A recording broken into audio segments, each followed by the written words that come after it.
Previously, we had learned how to solve both right triangles using Pythagorean theorem and SOHCAHTOA, and we also learned how to solve non-right triangles for certain kinds where we were given either an angle-side angle or side-angle-angle. We even saw how we can solve the side-side angle as well, these non-unique triangles, and the way we did that was using law of sines. Keep in mind that when you have side-side angle, though, you can have 0, 1, or 2 triangles. But today what we're going to look at, we're going to focus now on our other two properties here where we might be given a side angle side or a side side side. So what does that mean exactly? Let's go ahead and take a look at our diagrams.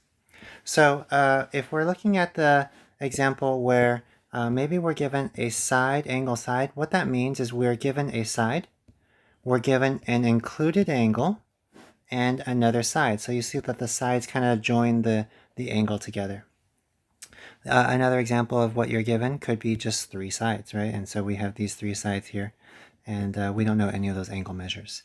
Now the thing about these triangles is you can't use our former way of solving things. If you try it, let's say sine of A over A equals sine of B over B, then what you'll notice is when you're putting your values into the proportion, we don't know what this value of A is. It's unknown.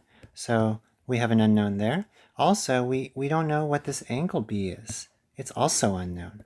So because you have two unknowns, it's just not possible to solve for this triangle here. Similarly, on SSS, you can do it again. You can do sine of A over A, and let's change it up. Let's do sine of C over C. You'll see that no matter what, because we are missing two of those angle measures, we don't know what these angle measures are, and so therefore 2 variables means we just can't solve it. We need only one variable to solve. Okay? So we have to have another way to solve these two properties. And so to do that, I'm going to kind of demonstrate this as I overlay the triangle over the coordinate plane. Let's say that we again have our triangle here, okay? And let's call it ABC again. And because we remember the things that we know, if we know that we have, let's say, a side, an included angle, so we know what this angle is, okay, and this side is going to be a length of A, okay, and we also know another included side, so we're going to call this B. Well, if we know what side B is, then it actually goes to say that since it's along the coordinate plane, you're just moving along the horizontal B, which means that the point A is actually at the coordinate B, 0. Okay. Likewise, we can also find the value of the coordinate of point B. Well, we know it's made up of x, y, but what exactly is x and what exactly is y? X is the horizontal that it runs, and then it also runs along the vertical.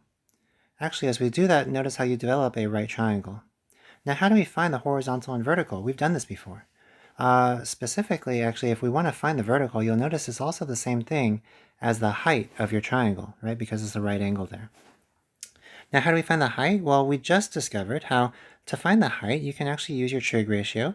Sine of C, since this is an angle you definitely know already, it's included, is equal to opposite, so the height, over hypotenuse, which in this case is A. You know that value.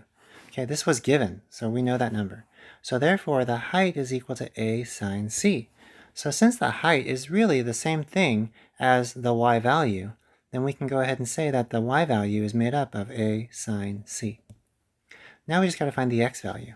Now the x value, I'll do this in a different color, the x value is made up of the horizontal. And so using our trig ratio again, sine of C is equal to the adjacent, in this case is x, over hypotenuse, which is A. So, oops, sorry, I wrote sine. I really meant cosine, right? Cosine is adjacent over hypotenuse.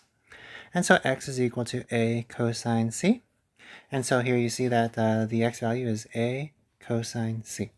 Okay, so that's the ordered pair of point B. So with these ordered pairs, with these 3 ordered pairs, we have 0, 0, A cosine C, A sine C, and B 0. We're now going to go ahead and prove how we can find missing parts of this triangle. And now I'm going to direct your attention over to our notes. Let's see where I can find my notes, chapter 8. Okay, so that's basically, as I take a look at my notes here, you'll see that I'm going to the middle of our page here.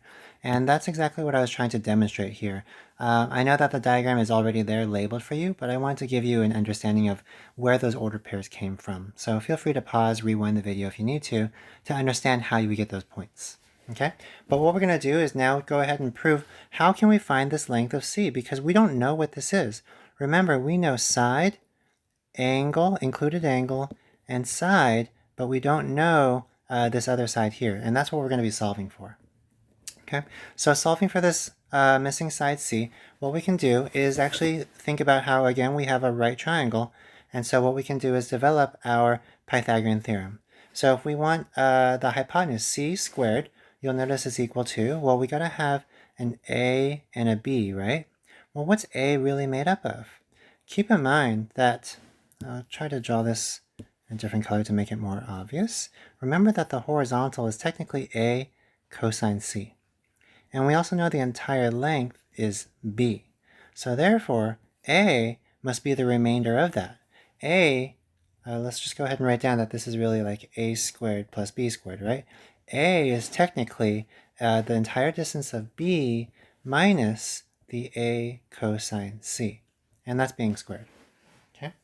And then we add the B squared. The B is just the height. Remember what we said the height was. That was the same thing as the A sine C, right? So we're going to go ahead and say that this is the value of A sine C squared, like that. Okay.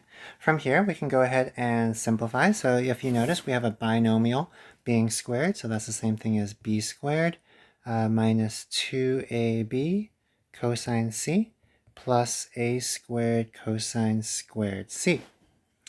And then for my next term, I have plus A sine C squared. That's the same thing as A squared sine squared C, like that. All right, what can we do here? Well, I do notice actually, if you notice the last two terms, they both have an A squared. So if I were to just modify the last two terms, maybe factor out the A squared, what you'll notice is we're left with a sine squared C plus cosine squared C. And the reason why I rewrote that is because hopefully you start to see that there is a trig identity that you are used to seeing, something that you've seen before, right? Sine squared plus cosine squared is the same thing as 1. And so therefore, what we can say is that we have B squared. And I'm just going to go ahead and rewrite this. Since this is equal to 1 plus A squared, this is the same thing as plus A squared minus 2AB cosine C, just like that. Okay. So this is our formula for finding the value of C. We can say C squared. I'm just going to rewrite it is equal to A squared plus B squared minus 2AB cosine C. Okay. And very similarly, if you remember how we proved the law of sines, if I were to just rotate this this triangle, and so therefore, this triangle would have, let's say, side B over here, side A over here, side C over here, and likewise our angle A is here, our angle C is here, our angle B is here. Basically, all I did was just rotate the triangle, right, so that the corner A is now in the left-hand corner. Well, you can use the same approach. You can still use your trig properties and be able to now find sine A. And if we were to find sine A, you'd see that the formula ends up becoming very similar. We end up getting A squared is equal to B squared plus C squared minus 2BC cosine of angle A. And likewise, we can do the same thing for B. We'll just rotate the triangle again. Right, another, let's say 30 to 60 degrees or whatever you want it to be, depending on the angle measure. And put angle B in the lower left-hand corner now, and then therefore angle A is here, angle C is here. You can do the same approach, and what you're doing now is you're ending up seeing that you can solve for that side B, and you end up getting another formula. B squared is equal to A squared plus C squared minus 2AC cosine of angle B. So right there, I actually just rewrote those formulas you see there, and that is actually what you can write at the very top of your paper where it says the law of cosines theorem. We call this a law of cosines theorem because, as you can see, it uses the cosine trig ratio instead of the sine ratio. Okay.